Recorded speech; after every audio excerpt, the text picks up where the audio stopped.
وأتموا الحج والعمرة لله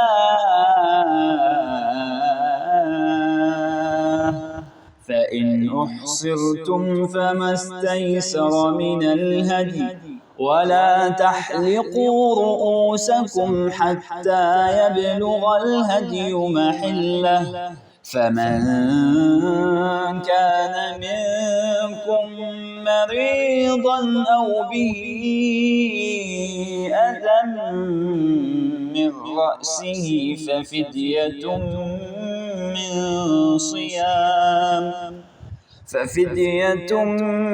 من صيام أو صدقة أو نسك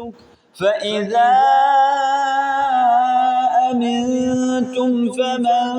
تمتع بالعمرة إلى الحج فما استيسر من الهدي فمن لم يجد فصيام 3 أيام في الحج و7 إذا رجعتم تلك 10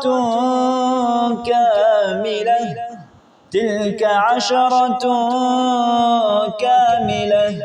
ذلك لمن لم يكن أهله حاضر المسجد الحرام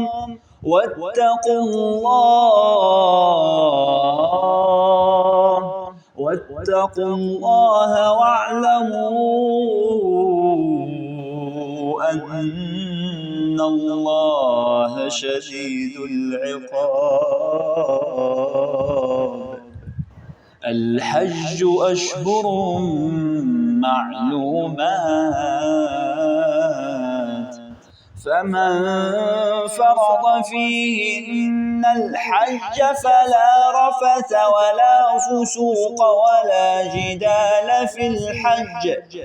وما تفعلوا من خير يعلمه الله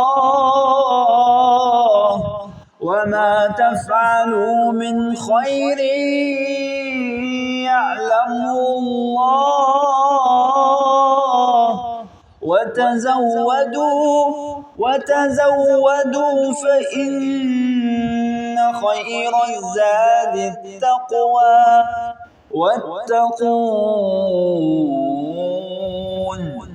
واتقون يا أولي الألباب.